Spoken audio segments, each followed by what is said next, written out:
Okay, let's just get right to it. What if I told you that you could get a full 10 hours of high quality studying done in just 4 hours? I know, it sounds kind of crazy, right? But this isn't about some magic trick. It's about mastering your own focus. Together, right now, we're going to unlock the science behind something called deep work. And I promise you, it's going to completely change the way you study forever. First things first, we have to understand the real enemy here. See, you probably think you have a time management problem. You don't. You have an attention management problem. We are living in the middle of a war, a constant, nonstop battle for every single second of your focus. So let me ask you a question and be honest.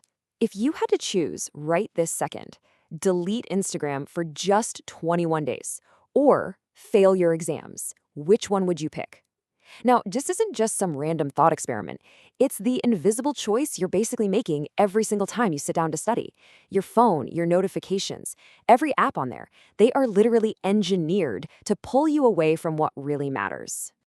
And all of this just blows up a huge lie that so many of us believe in, the myth of multitasking.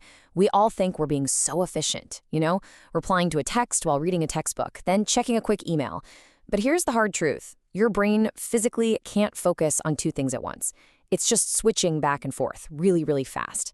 And every single one of those switches costs you mental energy. And, well, it makes you do a worse job. So, what's the real damage of that quick glance at your phone? Get this, a staggering 23 minutes. Yeah, you heard me right. Research shows that's the average time it takes for your brain to get back into a state of deep concentration after just one little distraction. So, one notification, one text, and you've just completely torched nearly half an hour of productive time. For effective learning, that's an absolute disaster. All right, so how in the world do we fight back in this war for our attention? Well, the secret weapon is understanding the two basic ways we can work, a concept from the author Cal Newport. So let's break down deep work versus its sneaky, deceptive twin, shallow work.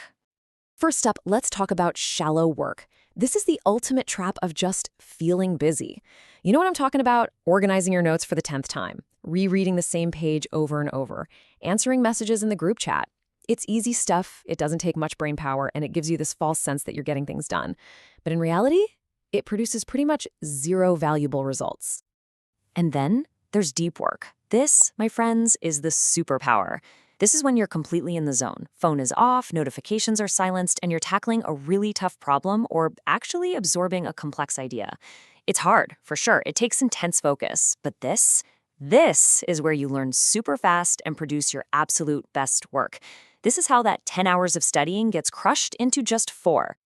I mean, when you put them side by side, the difference is just night and day. Deep work creates high-value knowledge, real skills. Shallow work, it's low value, stuff anyone can do. And yeah, the cognitive strain for deep work is high. It's supposed to feel like a workout for your brain.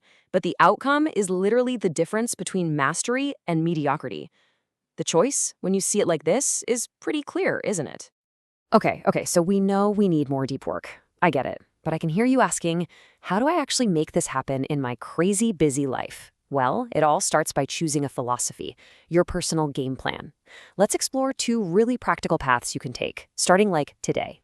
So the first path is what's called the monastic approach. And yeah, this one is the extreme option. It's for those times when you can go full-on hermit mode. Think about a student locking themselves in the library for the week before finals, telling everyone, do not contact me. You radically cut out every possible distraction to just maximize that deep focus. It's incredibly powerful, but it's not practical for everyone all the time. And that brings us to the bimodal approach, which for most of us is a total game changer. This is where you really get the best of both worlds. You don't have to give up your social life or become a recluse. You just schedule your focus. You dedicate specific, non-negotiable blocks of time, say 2 hours every single morning, to pure, uninterrupted deep work. And outside of those blocks, you're free to do whatever else you want. So which one's for you?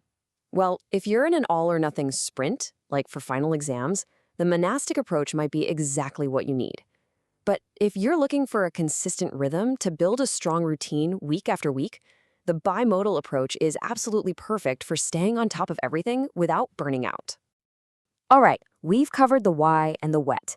Now, let's wrap this all up with a super simple, actionable plan you can use to go from being distracted to being absolutely dominant in your studies. Here's your 3-step plan. It's that simple. 1. Choose your philosophy. Are you going bimodal for the whole semester or monastic for this week's big project? 2. Get out your calendar right now and schedule those deep work blocks like they're the most important appointments you have all week, because they are. And 3, the most crucial part, you have to execute. When that block starts, your phone goes on silent and completely out of sight. All distractions are eliminated. No exceptions. Hey, remember that question from the beginning? Let's totally reframe it. Don't think of it as giving something up. Think of it as a 21-day challenge to reclaim your single greatest asset, your attention. This isn't about punishment. It's about training your focus muscle so you can actually go out and achieve your goals. So I'll just leave you with this thought. This is so much bigger than just acing your exams. When you learn to control your focus, you can learn any skill, you can solve any problem, and you can build any future you want. The only question left is, what great things will you accomplish with that power?